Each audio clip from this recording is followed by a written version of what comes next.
अस्सलाम वालेकुम everyone. I hope आप सबका रमज़ान खैर व आफ़ियत से गुज़र रहा होगा। तो यहाँ पे मैं और अयमन जा रहे थे बाहर शॉपिंग करने के लिए, क्योंकि हमारे जो छोटे भाई हैं उनका बर्थडे था। तो फिर जो बर्थडे गिफ्ट लेना होता है ना, तो वो लेने के लिए जा रहे थे।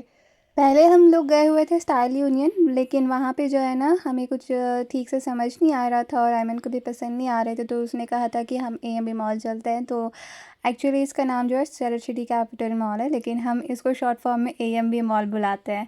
तो यहाँ पे जो है ना सारे स्टोर्स एक जगह होते हैं, आसानी भी हो जाती है। तो हम लोग मैक्स स्टोर पे गए हुए थे। एंड आपको पता है कि हम लोग जो है ना ए एम बी मॉल पे आई थिंक नियरली 4-5 मंथ्स के बाद आए हैं, क्योंकि इतने टाइम तक हम लोग बस डी मार्ट से ही शॉपिंग कर रहे थे ग्रॉसरीज़ की। तो फिर यहाँ पे बहुत टाइम बाद जब हम ए एम बी मॉल में गए, तो फिर मुझे बहुत अच्छा भी लग रहा था, अलग भी फ़ील हो रहा था। और यहाँ पे मैक्स के जो भी क्लोथ्स होते हैं एनी सीज़न जो वो चेंज करते हैं, तो बहुत ही अच्छे होते हैं।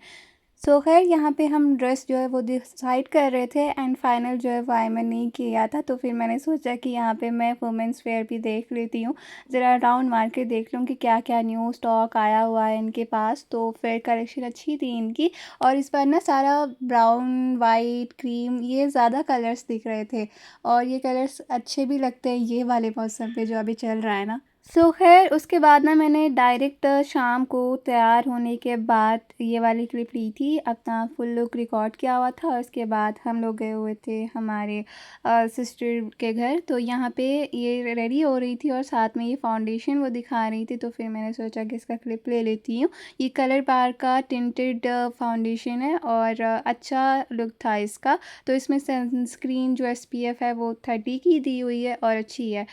सिस्टर ने कहा था मेरे कि मुझे हल्का सा तैयार कर दें, तो फिर मैंने रेडी कर दिया था उनको। और उसके बाद केक कटिंग वगैरह हुई थी, और बस डिनर वगैरह करके जो है ना हम रात के ना एक्चुअली 9:30 उस तरह से कुछ पहुँचे हुए थे घर इनके। तो उसके बाद वापस जो है वो आई थिंक 10:30 जो है ना हम वापस रिटर्न घर आए यहाँ पे थे। बस बर्थडे की सेलिब्रेशन हो रही थी, और उसके बाद केक वगैरह खाया और साथ में बैठ के जो है ना बातें शातें की। और उसके बाद डिनर वगैरह जो भी आंटी ने बनाया था उसका भी मैंने क्लिप लिया हुआ था।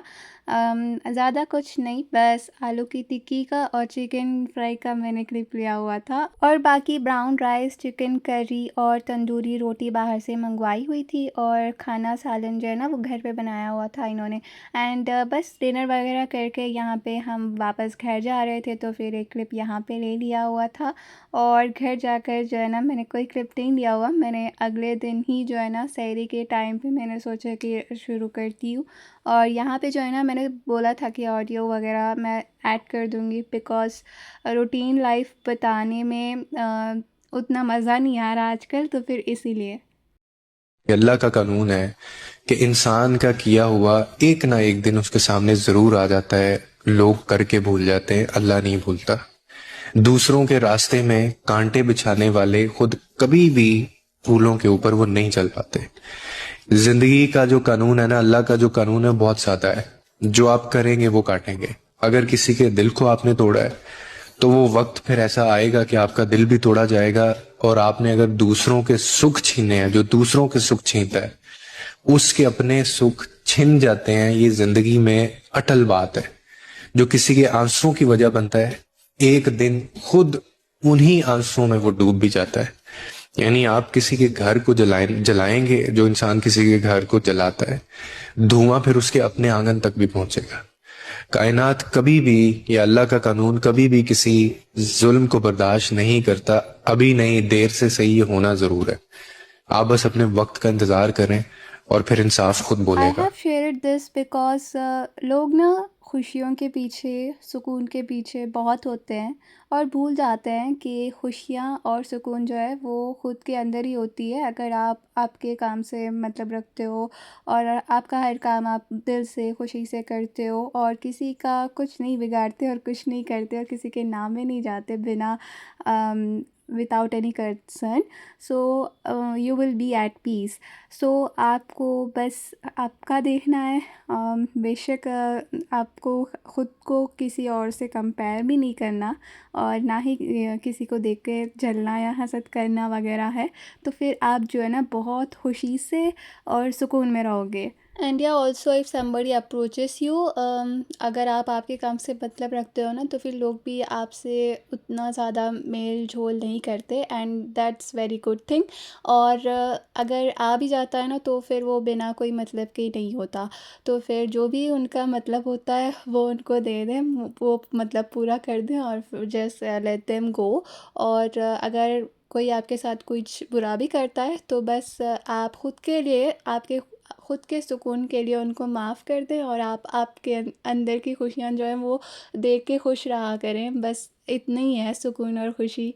थोड़ा सा मैं आपको ब्लॉग के अंदर लेके चलती हूँ, फिर एक और ऑडियो जो है वो ऐड कर दूँगी। यहाँ पे मैंने अंडे का खागीना बनाया हुआ था, और नेक्स्ट जो है ना, यहाँ पे रोटी बना रही थी मैं। और मैं इसी तरह से पहले स्पून्स के साथ जो है वो मिक्स करती हूँ, क्योंकि अगर डायरेक्टली हाथ से करूँ ना, तो फिर वो हाथ चिपचिपा सा हो जाता है, फिर वो निकालने के लिए आधा घंटा और ठहर जाती हूँ। तो उससे अच्छा है कि मैं स्पून से कर लूँ, और देन बाकी का जो है बचा कुचा वो हाथ से कर लूँगी। तो यहाँ पे जो मैं ना बहुत टाइम के बाद रोटी डाल रही हूँ, तो इसलिए ये गोल रोटी नहीं बनी पहली बार में, और दूसरी रोटी भी बस ऐसी ही बन गई थी, लेकिन थर्ड रोटी जो है वो गोल बनी थी। और बस मैंने 3 रोटियाँ का ही आटा गूँधा था, तो बस 3 रोटियाँ मैंने डाल दी हुई थी सहरी के लिए।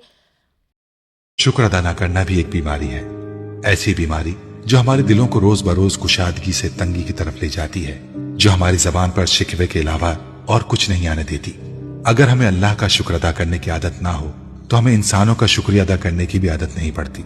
अगर हमें खालिक के एहसानों को याद रखने की आदत ना हो, तो हम किसी मखलूक के एहसान को भी याद रखने की आदत नहीं सीखते। यहाँ पे कहने का मतलब ये है कि जब आप शुक्रगुज़ार नहीं होते हो ना, तो फिर आपके अंदर ये चीज़ें आ जाती हैं, जैसे कि खुदगर्ज़ी, मतलबी और नाशुक्रापन, और अंदर से ना चिड़चिड़ापन भी आ जाता है।